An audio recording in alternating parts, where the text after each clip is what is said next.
Around Penn State football, basketball, and all 29 other sports. Call the show at 814-272-9625. That's 814-272-9625. Now, here's your hosts of Blue and White Breakdown, Matt Bortner and Zach Seyko. It's good to be back in saddle. Zach Seyko, Matt Bortner with you. Blue and White Breakdown. I can hear you today. Yes. The voice is back. I did lose. Yes. We had the the special post 4th of July show. I'm glad Aeneas Hawkins could join us last week. And this time we are joined by another celebrity guest in studio, Jamal Ellerbe. Jamal, thank you so much for joining us. First, I want to plug, of course, the biggest asset that you bring to us is you are currently the morning show host over on our sister station, Magic 93.7. Magic 93.7, playing today's best music all morning and all summer long, people. If you're not listening, you're missing it. Does that include Zombie Nation? I mean, that's the best music, too. That's today's best music. Yeah, it's today's best music in Beaver Stadium. Listen, I'll take requests. Just give me a call, take requests. All right, perfect. Jamal's going to join us in studio. Also, in what he's an expert in when it comes to DJing in the mornings, he's also an expert when it comes to sports, including Penn State football. So he's going to join us here for our opening segment.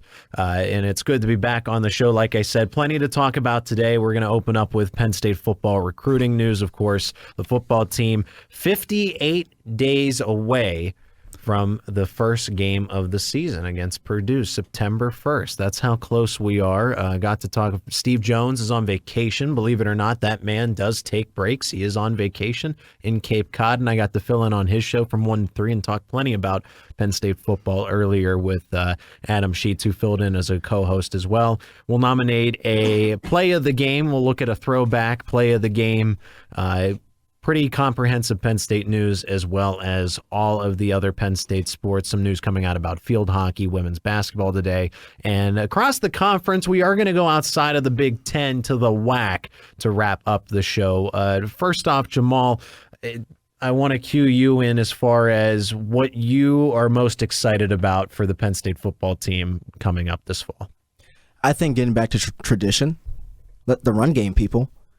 The run game. James Franklin has made an emphasis this offseason to practice the run game. And it's more important than ever seeing the people we're missing on the offensive line, the people who've moved and shifted positions, and the young talent we have. Because you looked at what we had before, KJ Hamler, Jahan Dotson, 2 receivers who were potentially first-round picks. KJ went in the second round. And I just don't think we have that star power in our receiving core or in our receiving group anymore. So it's more important that we establish the run game now than ever. Because our running backs haven't been good since what, Miles? Yeah, consistently, yes. Miles Sanders would be the last consistent runner. I think when you had the year of the freshmen being Noah Cain and Devin Ford, those guys you saw the glimpses, but the injuries and everything with them sort of derailed that. Consistently, yes, Miles Sanders would be the last running back where you looked and you said, that's a guy to game plan around. But more importantly, that's the season we had some of our most success. Yeah. That was our most successful season in recent years. So, and that's when we established the run game. We were top in the Big Ten there. No, I mean, remember the team that had Noah Cain and Journey Brown, the 1-2 punch. Yeah, I guess I would say, Journey Brown was a part of that. You'd really like to get back to that as opposed to the feature of Saquon Barkley. As much as but Saquon Barkley is not, prototypes of him aren't running around everywhere. Yeah. You're going to have a running back by committee. So if a Nicholas Singleton and a Katron Allen are your 1-2 punch, I don't care who's first in the rotation. But a Journey Brown, vintage Noah Cain, to get that back would be awesome. Yeah, I mean, I think a lot has been also dictated by the play of the offensive line, which the criticism has been fair. I think to an extent, yes, they woefully underperformed last year, the offensive line, but I think there still was plenty of instances where the running backs just weren't decisive enough and helping out their offensive line. And also part of that can be with the new offensive coordinator and Mike Yurcich. So I think you sort of, the tandem of both of those have to get so much better this year. And we are going to be, now as much as we're focusing on the running backs here, our question of the day, will Sean Clifford be the starting quarterback the whole season? Well, all three of us will give our answer soon enough, but we want to give you time to ponder it and think about it. 272-9625. That is 272-9625 if you want to call in and give your answer. Sean Clifford, does he make it through all 12? Potentially 13 games if they make a bowl. I guess that question could be either you think is he going to be healthy for all 12 or do get you benched? Get benched. Does he play well enough through all 12? We'll get into it later, but my quick take on that is for Penn State to have their best season, it's going to need to be, you better hope Sean Clifford is healthy for all 12 and playing all 12. As talented as those freshmen are, I just don't see that being the way you want to go for a true freshman. I love Sean. I think he's good enough to play all 12 games. Yeah. He's good enough to play all 12 games, but are we good enough to win those games to where we're not questioning our quarterback? Because if James Franklin puts us in these questionable situations in the fourth quarter where play calling is the question, it always turns to the quarterback. The eyes are always to the players on the field, especially with the extension Franklin signed. So I don't think it's more on Sean. I think it's more on the team as a whole to not only win these games, but to be dominant in these games, because we have never been a team to come back from behind and get some wins. Since Trace McSorley, I have not seen too many comeback wins, especially against top 25 teams. That was the whole show. They were down every time they played in 2016. That was all two touchdowns. Team. It was 28-7 in the Wisconsin Big Ten Championship. I mean, my good, I can't imagine a Penn State team now doing that, coming back down 3 touchdowns like that. We also are on commitment watch. London Montgomery, the Scranton Prep School Speaking of running backs. Yes, 5'11", 190 pounds, insanely fast. He is listed as a 3-star, honestly plays like a 4-star, maybe even a 5-star in given moments. He is down between 3 schools, and one of them, Brent Pry, Virginia Tech, is in that rotation as well. His top 3. I think his announcement is live now. I'm not sure where you can find that, so we'll have that soon. Yes. But as close to breaking as we can get it, but he's supposed to announce it inside this 5 o'clock hour. And speaking of commitments, Elliott Washington, you probably heard this name floating around. Well, he flipped, surprisingly, from Alabama to Penn State. Yeah, 4-star safety, 5'11" from Venice, Florida. That now hikes Penn State's recruitment class up to 4 from the state of Florida. Originally committed to Alabama. I saw that breaking news on my phone, and I see Alabama and Penn State and recruit in the same breath, and you're thinking, oh man, what Did they lose out? What recruit did Alabama just steal? But it ends up going in Penn State's favor.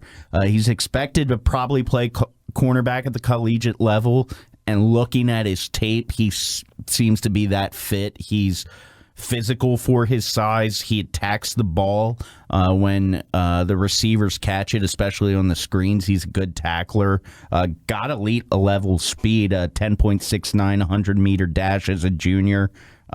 Just being able to flip him from Alabama, the 110th overall player, that's a ginormous get for James Franklin and this staff. And just a outstanding secondary class for 2023. I think that still says a lot about the university. Yeah. It says a lot about the Big Ten. Yeah. We're looking like the premier conference in college football. Yeah, I mean, it's definitely up there. You got to, in terms of recruiting battles, I think the Big Ten has done a lot better job lately in stealing some of these 4 or 5-star recruits from some of these schools. I'm going to take this even a step further, and I think this has a lot to do with the way that Terry Smith and Anthony Poindexter have churned out guys who are becoming these NFL prospects. Yeah. Alabama, I would probably say, is cornerback you when it comes to these things. And I'm not saying Penn State's everything you. I'm not saying that Penn State's in that exact conversation as well, but now you have Jaquan Brisker, you have Tariq Castro-Fields, Jair Brown's going to be a minimum, a second or third round pick. Adrian Amos was there at the end of his career early with James Franklin. So yeah, you got a lot of guys at the end. Troy Apke, Look at what he was able to become, a second or third round pick in the NFL. So since 2013, when Franklin Foley took over, but a big Anthony Poindexter joining the staff, okay, most recently, just a couple years back. But Terry Smith has been here since the beginning, and he's really built a foundation in the cornerback room of getting the right guys in. And Nick Scott, I know he was a safety, but Penn State is able to create guys who have that next stage of their careers. In the 2023 recruiting class of Elliott Washington, King Mack, Dakari Nelson, Conrad Hussey, and Lamont Payne, I think understand that. I think that's the problem with when we watch. We fall in love with the NFL draft. We fall in love with the big name stars and studs, but we're not winning these games. You say about how many guys are next level talents. We still don't have any national titles. We still don't have any real bowl wins in recent years. What are we doing to establish ourselves as a university? I know we're a great player development school and staff. We do that excellently. But in terms of winning these games, James Franklin is 2-13 against top 10 schools. What does that say about him? I know we signed this extension about all these recruits and all these player development and all the things that we have hopeful. But what we're seeing, what's being put out, isn't good enough for our university to sign our names on. And this extension could be one of the worst things that happened in Penn State history. If we continue to play the way James Franklin's played, why? Third quarter, fourth quarter, he's not the guy you want calling plays. I mean, you would hope these recruits do just that. They turn that record from 2-13. They make the bigger plays in crunch time. Well, I would add this too. There's no question that in terms of what James Franklin has done and all the questioning. I mean, we've sat here plenty of times before questioning on-field decisions, time management. He's got to get better too. There's no question about that. But in terms of the bare bones of laying out the foundation, and this was one of the things that long-term extensions for anybody scares me. But in terms of anybody being able to construct a roster, I don't think there's anybody better right now that can do that. And the part of it, too, is, yes, we've seen the flashes of really good recruiting classes under James Franklin.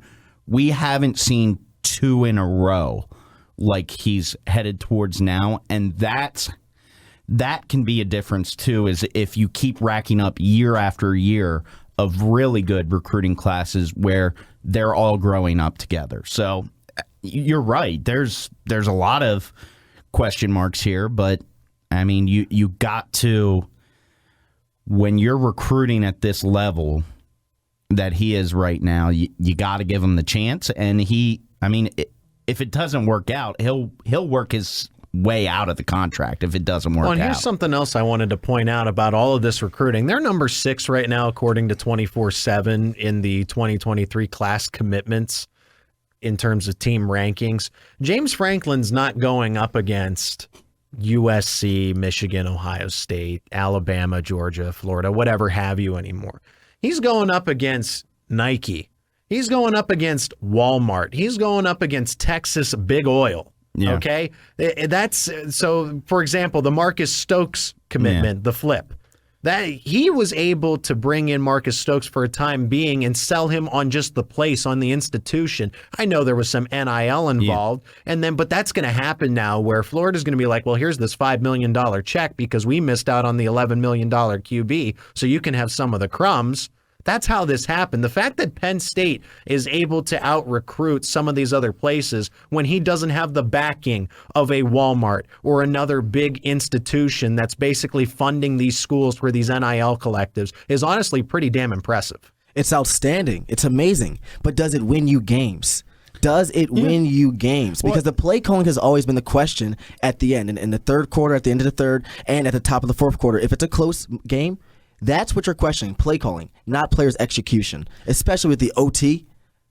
That's coaching. These situations that you bring up that you see where Penn State loses very winnable games, it's never execution. It's rarely ever fumbles or crazy interceptions.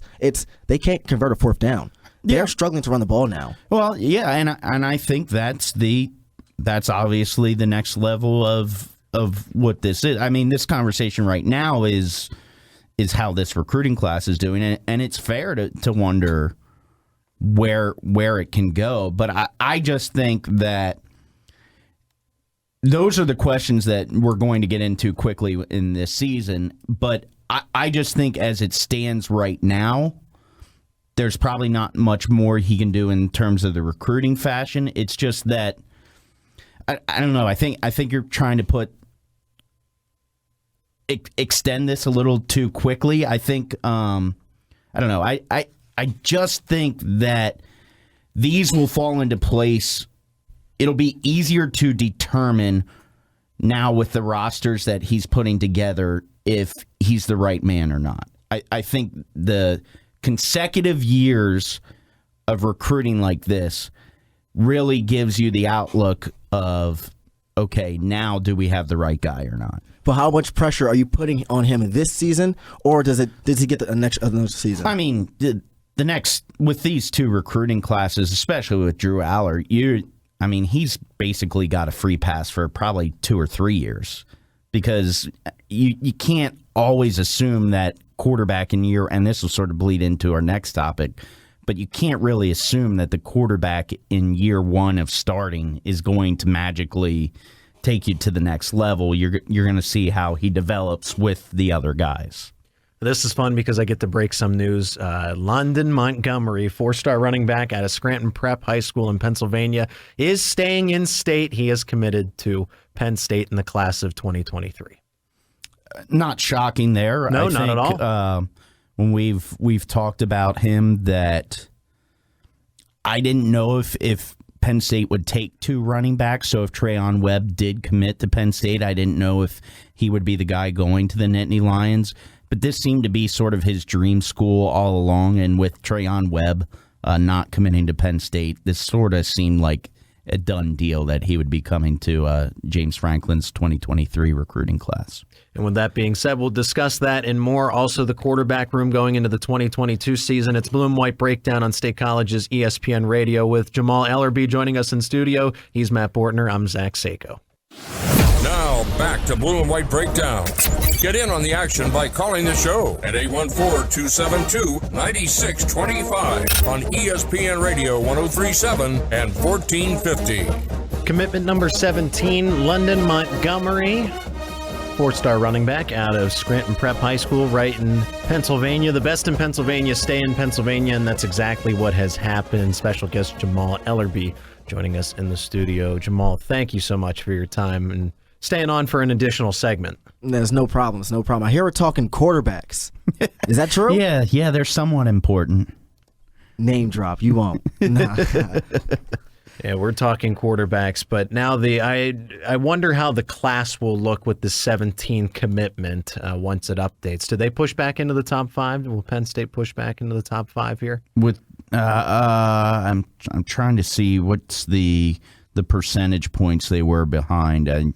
Mostly I go off 247, their composite, because that sort of takes all of them, all the sites all together, and gives you the grade there. I don't know if this one will be enough to push them back into 5, but you're really splitting hairs when you get in the top 10 of how much does it really matter if you're number 5 or number 6 in Again, the rankings. The fact that they are this high in the recruiting rankings against not only the best institutions when it comes to college football, but big business, I'm really impressed. And as Jamal has pointed out, yes, it hasn't exactly translated into wins in a while, but I think that's kind of the short-term effect, because you go back to that 2020 class, it wasn't that good.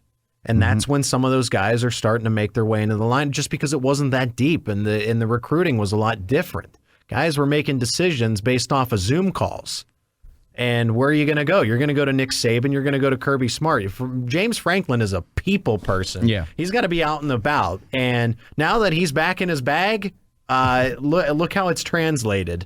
It's translated to some very successful recruiting classes for 2022 and now 2023. Yeah, but I still agree with Jamal in the sense that there's how important is it? Yeah, there's instances where at some points you don't think that those recruiting classes, not in an overall game, but in moments, you should be able to throw that away, and that probably whoever's out on the field, just by some of those decisions, that you should be able to convert and turn some of those games into wins. But, I just hope we're not relying on green players to win us games. Yeah. Because, at the end of the day, it comes to experience. It's going to come down to the Sean Clifford. It's going to come down to the offensive line. It's going to come down to the returning defensive players, especially in the linebacking group, because we're linebacker you hopefully again this year. So that's what matters. The recruiting is amazing, but it's how well do they learn? And I'm not sure James Franklin teaches these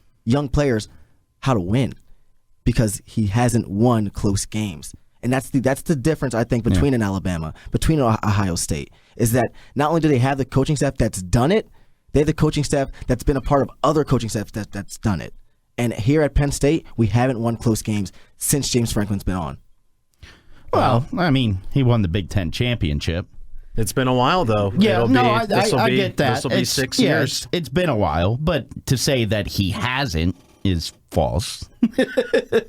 We can to be for a while, yes, that is correct. They did win Now it wasn't how the season you wanted it to be last year, but you could say they still won a lot of close games last year. It feels like it's been a long time, because the Big Ten championship, and then you just have those. It feels like every single season is a mirror reflection of itself. Penn State gets out on a hot start. Or, aside from the 2020 season, they let one game, one close loss. But to say they've never won close games is. I get what he's saying, though. I get what Jamal's saying. They've lost their fair share of close games. Yeah, and that one close game affects the rest of the season, because they can't get out of their own heads. Okay, I can look at every single season: Minnesota, Ohio State again, Indiana in 2020. Last year it was Iowa. So who's it going to be this year? Is it going to be Michigan this year? I am totally on the side of both of you, but to say that he's never won close games is he's done it. It's just he's lost more of a fair share of the close games than he's won. Yeah, I will say this: Penn State's definitely lost more close games than they've won. Absolutely. James Franklin's 11-17 against teams in the top 25. Now, maybe I'm a little critical because he does have 11 wins. But 17 losses, signing the extension that he signed, I feel like saying that he's never won close games is a hyperbole. It is. Yeah. But it's very close to accurate. I get what he's saying. I do. It's a fair, because you have to. That Iowa game, they should not have lost. Okay, it's not like they're playing from behind and they lost the close game. What's aggravating the most is when you're beating Ohio State in the whiteout game at home. I don't know why you're yelling. I get just as frustrated as you guys and point those things out. That's the step they have to overcome if they want to become what he says an elite program. Elite. But why are we losing those games? I always think it is play calling. Fair. I think it's the timeouts. I think it's the overtime play calling on a 2-yard line. Like, I don't think it's too much execution, because these players, again, are green. You have as much confidence as your general gives you. And when James Franklin is calling the plays, when James Franklin is at the head of the team, I'm not sure how much confidence this team has, because they look shaky the moment the middle of the third quarter starts, the moment the fourth quarter starts, and they only have a 1-score lead. Or it's not even a 1-score lead. So when a game is close, you can feel the energy in the stadium change, especially when you're around them. And talking to the players, they're amazing, and they love James Franklin. They have so much faith in him. But you have to question the results that they're seeing on the field. It's Blue and White Breakdown, sponsored by Joel Comfort Toyota and BMW and Joel Comfort Quality Pre-Owned. Come see the Joel Comfort Quality Pre-Owned difference for yourself. Joel Comfort Quality Pre-Owned, 475 East College Avenue in Pleasant Gap, or visit them online 24/7 at joelcomfortqualitypreowned.com. Our question of the day, we want to take your phone calls, 272-9625, because we want to hear your answer, 272-9625. You put the 814 in front of it. Will Sean Clifford be the starting quarterback the whole season? And I will answer it flat out and say yes, because Sean Clifford's what at this point, 32? No, he's 24, and everybody else in that quarterback room is 19, 18, and 18. So unless Sean Clifford gets hurt, he's going to be the starter the full season, even if he makes some mistakes. But he had a pretty decent season up until the point that he got hurt. Yeah, right now we're at 61.5% at yes and 38.5% at no. So if you believe that he will get hurt, to me, the more important I guess not will he. The more important thing to me is if they're going to have the best possible year that they can have, and you could even include winning a Big Ten championship, because I think they've shown that they can compete with anybody, that is in the realm of possibility this year. Plausible. I don't know how likely, but yes, they have the capability of doing it. But if they want to get to that level this year, he has to be your quarterback for all 12 regular season games. Sean Clifford has to be your quarterback for all 12 regular season games. But the question is, how many games can Sean Clifford win you? We all agree he's not a first-round talent. He's not one of these spectacular draft class talents that we've seen come out of Penn State. But is he a good college quarterback? You got to have you have to have total team performances behind him. I think he can. Again, yeah, I think you're right. I don't think he's the guy that's going to absolutely pick apart defenses. He's going to. I don't think game management is the right term for Clifford. I think he's more than a game manager, especially with when he's healthy, being able to run the football. But he's not going to be the sole reason this team would be competing for a Big Ten championship. But he will need to be one of the big reasons that they stay in it, and that's being healthy and being above average. Prior seasons, Clifford was big on passing the ball, but that's because he had the talent at the receiving group. Now, I don't think he has that talent receiving group, and the way Franklin's pushing the running back group and pushing the run game, Sean Clifford would see a lot of his success in the play action. Sean Clifford would see a lot of success in the run option. The offense was the most successful when Sean Clifford was tucking the football and running it. Yeah. I would counter, though. I think Parker Washington and Mitchell Tinsley are poised for very good seasons. They've split. But again, can they do it? It's not. I mean, we saw Parker Washington be a great number 2 last year. Can he elevate his game? Mitchell Tinsley, obviously.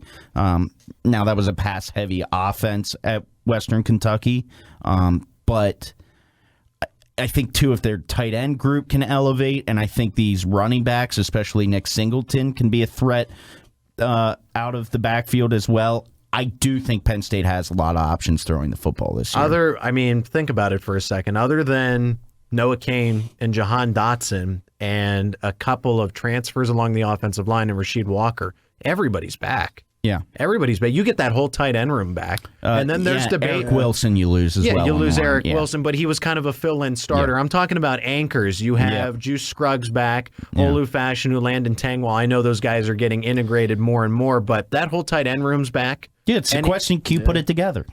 I mean, that's what it comes down that's to. What we're talking. That's why we're talking about it. And it's the second year under the same offensive coordinator. That's second a big year. Yeah, that's a big plus. Part. Yeah, that's a big plus. I mean, Clifford's never had that luxury.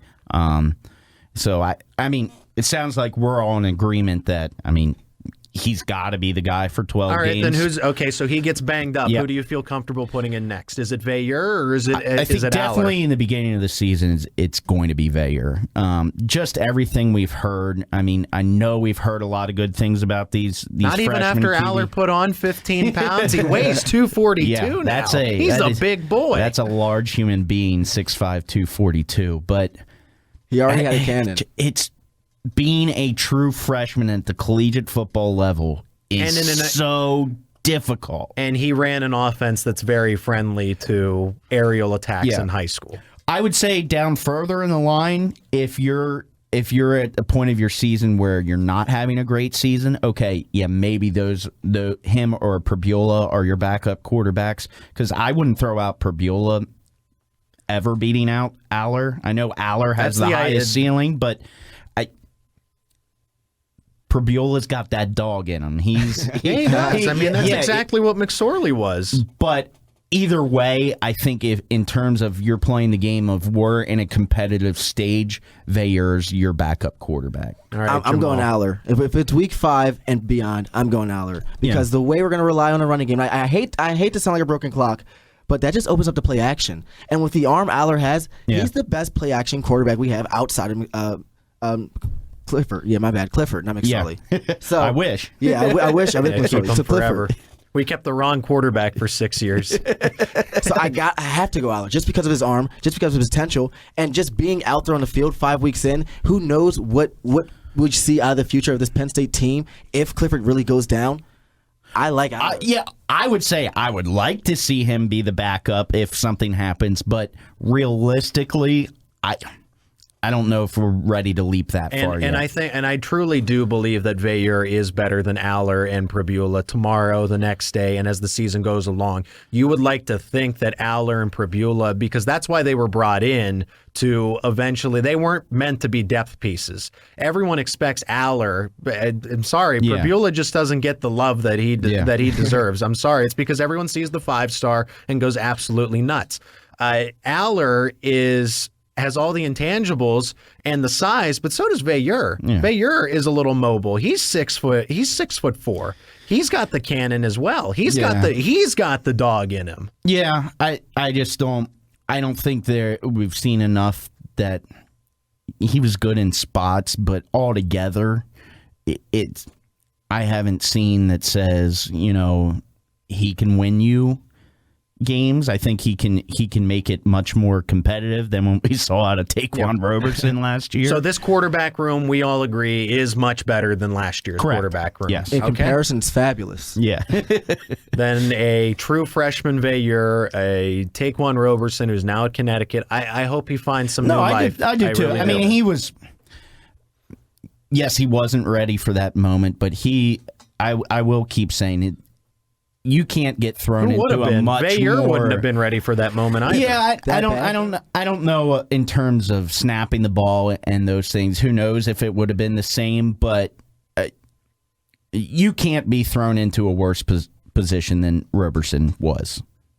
Those being your first meaningful Veilleux snaps. goes in a home game against Rutgers, and Taquan Roberson. All right, you got a 3-point lead. Iowa is one of the loudest crowds in the country. One of the a top 5 matchup. Yeah, your undefeated 3-4 season on the line at that time. So yeah, good luck out there, buddy. Yeah, we got you. We believe in you, champ. And then 7 false starts later. But the quarterback room is definitely better. And I will go to I love did you guys see the quote on Twitter that's always, it goes around for Bo Nix and Spencer Rattler. This is the year Sean Clifford has improved so much under this new offense. He's focused. He's having fun. I wouldn't be surprised if he's a dark horse candidate for the Heisman. I wouldn't. I wouldn't leap to that. I know it's joking, but again, too, it is fair to throw out the health. The health has been a major hindrance to his game. So let me add one more thing in there. When he was throwing to Jahan Dotson, and I know no pass rush, no pads, everything else, NFL football, but the NFL scouts were actually intrigued with Clifford. They were surprised that he performed and threw as accurately as he did at Jahan Dotson's pro day. So I think that's good news. I'm going to believe the NFL scouts. I guess one thing that I know we got to get to a break, but the one thing that we haven't thrown in there too is incredibly tough quarterback, even with those health injuries. We've seen him play through a lot, and he has a lot of confidence and the respect of his teammates. So those are also all pluses on his side. And he's 24. Yep, experienced. He's the veteran. Experienced as you can get. We're going to take another break here on Blue and White Breakdown. We come back. We're going to have a throwback play of the game to tell you about, plus more Penn State football news, as well as other Penn State sports news, and finishing up with our Across the segment later on. It's Blue and White Breakdown on State College's ESPN Radio. It's time for the play of the game on Blue and White Breakdown. Long and deep far side, reaches out and juggles, got it, touchdown, Penn State! Thought the toughest game of the year so far, and they are right now, trailing 7-0 early in the second quarter. Lamar Arrington has not really been a factor so far. This is the third time Purdue has started from its own 20. Empty backfield from the shotgun. Pump and go. Nope, going down. Arrington causes a fumble, scoops it, touchdown. He wasn't a factor until that play. I was just going to say, you said he wasn't a factor, but He is a dangerous player when you put him and bring him. Well, there you go. Yeah, you couldn't ask for better timing to say, hasn't been a factor.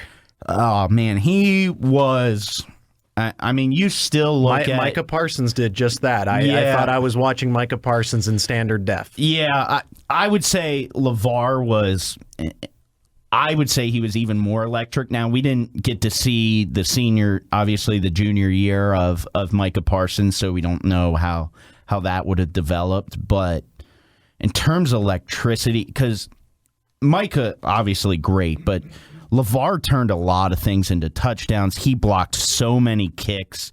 Micah's doing that in the NFL. Yeah. We just didn't get to see that final year of his play. But you look at LeVar Arrington's highlight tape, he can play in any era. He is a freak. He was a freak athlete. That was Penn State, number 2 Penn State in 1999, beating Purdue, number 16 at the time, 31-25. That was the Arrington soup and score. He had 2 sacks, a forced fumble, that fumble recovery for a touchdown, and a blocked field goal. And then you'd pair him up with the number 1 and 2 in the NFL draft. Courtney Brown had a sack and interception for a touchdown in that game.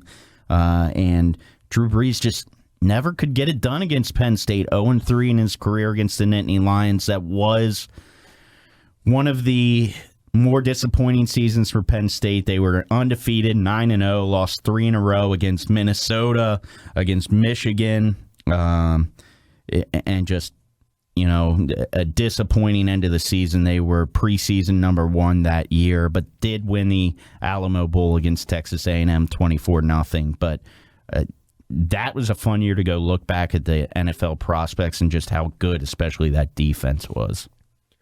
And they don't just hand out the number 11 to anybody. Yep. I know that Brandon Bell wore number 11, and he wasn't clearly LeVar Arrington and Micah Parsons, but they don't just give that number. Good. He was good. No, he was the senior leader of that defense, and they were much better with him on the field than when he was banged up and off the field. Yeah, Navarro Bowman wore 11. Yeah. Now, guess who's wearing that next? Freshman Abdul Carter. Yep. Carter's wearing that number, so do I think he's going to be on the field immediately and securing 100 tackles by the end of the season? No, but he's a guy good chance to play this year. Yeah, he's going to get playing time this year. Zane Durant in that conversation as well, along the defensive Keon line. Wiley as well, linebacker. Yeah. So this is Blue and White Breakdown on State College's ESPN Radio. We are sponsored by Joel Comfort Toyota and BMW and Joel Comfort Quality Pre-Owned in Pleasant Gap. Your local Toyota dealer for over 41 years, located at 120 East Clinton Avenue, beyond the Waffle Shop on North Atherton. In State College, I want to give a big shout out and a big show of appreciation to Jamal, who joined us. He is Jay McQueen in the mornings from 6 to 10 on our sister station, Magic 93.7, today's best music. So join him for he's witty, he's quick, he knows what he's talking about, and he's just as entertaining as he was for the past 30 minutes over there for 4 hours every single weekday morning on 93.7. I couldn't give a better rave review, even if I tried. So thank you to Jamal, and we hope to have him back, of course, soon. I mean, he's just down the hall. We can ask him anytime. Oh, yeah. In London, Montgomery, if you missed it, he committed. He was the 4-star running back out of Scranton Prep High School right here in Pennsylvania. Another in-state running back to commit to Penn State. You had Saquon Barkley do it out of Whitehall. You had Nicholas Singleton do it out of Governor Mifflin. And now you have London, Montgomery, and, of course, Miles Sanders in there as well, coming over from the Pittsburgh area to Happy Valley.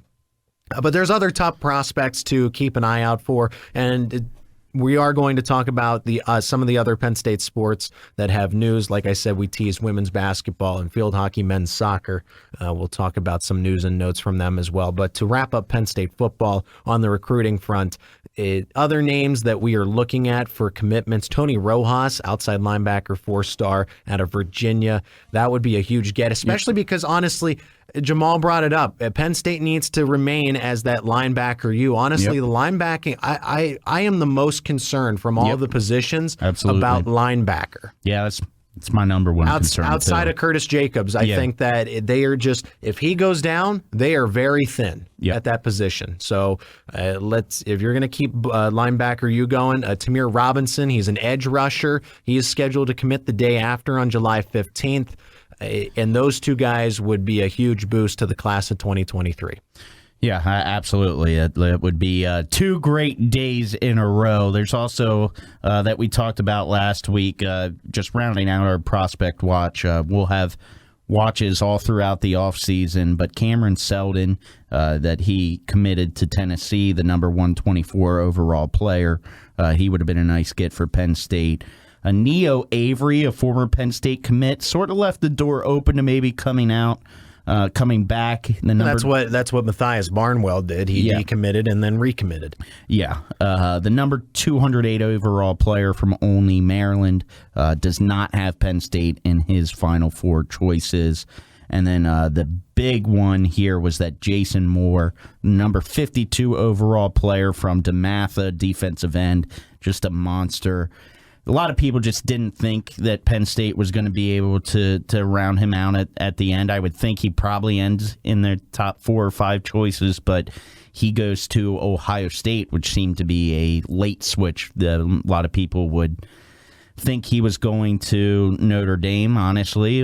Would have wished he went there instead of Ohio State, because Ohio State now has the number one recruiting. Who knows? Notre Dame might be in the Big Ten before we know it. Very true, but Notre Dame now with the top, or not Notre Dame, Ohio State surpasses Notre Dame for the top recruiting class in 2023. And that'll be a fun game to watch, regardless of your fan base and who you support. Ohio State and Notre Dame playing week 2 this season, and Trayon Webb was, of course, a miss for Penn State, and he's from Florida. It's a crowded running back room, so you really got to, it's the same thing. Marcus Stokes committing to Florida as well, flipping from Penn State to Florida. You got to think about that. Like, hey, after Sean Clifford leads, I got to go through Christian Veilleur, who's 2 years ahead of me, and then I got to go through Drew Aller and Bo Pribula, who are 1 year ahead of me. It's a lot of waiting when Florida's kind of rebuilding itself, rebranding itself under Billy Napier. You get the leftover money from the NIL collective. I didn't get to say this because I missed the show last week, losing my vocal cords. They flipped on me, but for a lot less money. Yeah, for a lot less money. I didn't get the millions of dollars. But Stokes, I just find it really, for Penn State, he was their plan A. And for Florida, it feels like your hometown school that you grew up and supported, you were their plan C. I guess that just doesn't bother him. I guess that changes quickly. They went hard though. after Jaden Rashada for $11 million, and you know that's out there, and you're just like, we're just going to forget about it? Yeah, I mean, that's the game we play. I mean, some guys don't. I mean, obviously, and again, I don't know if money was a factor of it. That would be my biggest guess. I'll bet the money that I do have it was. But, that's not always. Some guys don't care about loyalty the whole way through. They still see it as if they have an opportunity ahead of them, and it's the best one. That's the guy they're going to go with. Then don't commit. You know what I mean? Yeah, I mean, it's just I get it. I get where but there's been flips in committing since the day. Yeah. Since college football has been around. It's happened in favor. Look at Elliott Washington. Yeah. So we're ragging on Stokes or whoever else. I guess, Joshua Miller did it with Georgia. Fine. It's so weird. But in terms of for a team to know who they need to go after, you have to have somebody commit, or the roster structure would be in complete chaos too, because you're only limited to so many scholarship players. Yeah. I mean, you look at Penn State and who they're trying to go after secondary. Like, they've offered 40 cornerbacks, for example, 25 running backs. And I know you can't offer 40 quarterbacks, but you just notice some of the numbers. They're really looking for particular position groups when it comes to the positional breakdown. At the end of the day, right now, the rankings look like this. Ohio State's number 1, Notre Dame's number 2, Clemson's number 3, Texas is 4, Tennessee is 5, Penn State at 6, Georgia at 7, Arkansas at 8, and with the commitment of London Montgomery, Penn State might jump Tennessee depending on who you look at on 3, Rivals, 24/7, ESPN, etc. But that's how the 2023 recruiting class team rankings look as of right now. Michigan, I forget his name. They just got a big one, but they sit at 45 right now. Now, I don't see the problem. That's fine. Yeah. Fine by me. It's just very interesting. I don't know if maybe they are at the bottom of the Big Ten right now. Yeah. And that is very strange to see. Does that have anything to do with Jim Harbaugh trying to work out a deal with the Minnesota Vikings? Yeah, I don't know. He was very close. I think very close. Yeah, I think what will be more telling is what does it look like? What does next year's class look like? But you would think getting into a college football playoff fresh off of that you would be having a lot more people wanting to come because he's been a very good recruiter since he's been in Michigan. Some bang headlines real quick as we got to get to our across the conference segment with a little bit time left. Some summer weight changes for Penn State football players. We already talked about Aller up 13 pounds to 242, standing at 6'5". Zane Durant is checking in at 272, and freshman offensive lineman Malik McNeil. Can you beat him in a strength contest? 6'7". That sounds like the WWE heavyweight champion of the world. 370 pounds on that guy. Yeah. Good luck pushing him. I would think that, he's through strength training now. I would think they're trying to get that number down, but right now it'll probably shoot up while he's really hitting the weight room, but I can't imagine that that's where they'll want it to be. But 6'7" is, wow, 6'7", 370. That's a huge dude. Damien Barber, you might remember that name. He was linked to the accusations of hazing. The hazing, and James Franklin and the coaching staff neglecting it, and that he was one of the culprits. Damien Barber transferred from Penn State to Austin Peay. He has a new home. It's Marshall, where Charles Huff is the head coach. Reunite a little bit of it, and Charles Huff was the running back recruitment. Yeah, he was the running backs coach, and Barber's a defensive lineman. Had 13 tackles last year, but former 4-star recruit. So there's some talent there. Yeah, and Shane Simmons transferred there when he was a grad transfer from Penn State. So just that finishes up all our Penn State football. Again, a lot to talk about even when they're not playing games. Women's basketball put out a press release today. They are going to host Virginia in the Big Ten ACC Challenge. Yeah, that seems fair with the matchup there. And 2 schedule releases today. Penn State men's soccer releasing the schedule opens the season at home against Rhode Island on Thursday, August 25th. And last year's team could have been really good had they not. They picked up the flu bug in the middle of the postseason, and that was sometimes it takes luck for. That's not how you want. You want it to be at your best strength is how you go down. Not in that case. Yeah, Sunday, August 28th, they are at Syracuse. That's just another high-profile matchup. And Friday, September 2nd, at home against West Virginia. Field hockey also released its schedule. Penn State field hockey's consistently in the top in the running. They were top 10 consistently last year. Opens the season at home against Virginia, August 26th, and we are very close to that. That is 5-6 weeks away. Crazy to think about. Let's slow down a little bit. I want to enjoy my summer before we get to the I'm ready for fall sports, but I also want to enjoy my summer. In 60 seconds, we're going to tell you about our Across the Conference segment and which conference is making a big change to how they're going to handle conference tournaments. That's Blue and White Breakdown, sponsored by Joel Comfort Toyota and BMW, and Joel Comfort Quality Pre-Owned on State College's ESPN Radio. This is Blue and White Breakdown on ESPN Radio 103.7 and 1450. It's now time to look across the conference and see where Penn State stands in the Big Ten. Across the Conference is sponsored by Happy Valley Adventure Bureau. You don't need to leave Happy Valley for a great getaway. Plan your staycation today. Visit the Happy Valley Adventure Bureau for day trip ideas. And I think the segment will get a lot more interesting as schools like Notre Dame, North Carolina, Virginia, Florida State. There's some rumors that some schools could be going towards the SEC as some of those last 2 that I named. I think there's 4 schools that are getting ready to make a big announcement. Before you know, there'll be just 2 or 3 super conferences. It's headed that way. The Big Ten, the SEC, and I think some combination of the ACC, the Pac-12, and what it was in the Big 12. Yep. That is where we're headed, kind of that. And the A and B, the 1A, the 1B are going to be the Big Ten and the SEC. But one conference is making a big change, and that is the WAC, the Western Athletic Conference. That's what this decision is. Yeah, WAC. It is WAC. And some of the schools that are included, Abilene Christian, California Baptist, Grand Canyon, Seattle, Southern Utah. If you like to gamble on college men's basketball late at 11 at night or midnight when these games like to tip off, this news is for you. They are going to make it based on the conference tournaments in basketball for men's and women's are now going to be based on analytics, Ken Pom rankings in a sense. I love Ken Pom. Rather than the conference record itself. So the seeding. So the number one team doesn't necessarily need to have the best conference record, just the best analytic rating. It's a gimmick.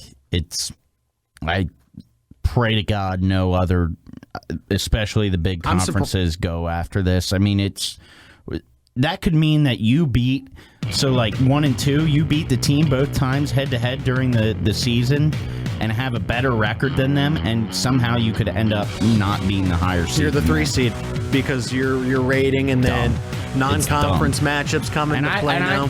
I love analytics, but there's a point to how much you can use them to your benefit. This is dumb. It's whack.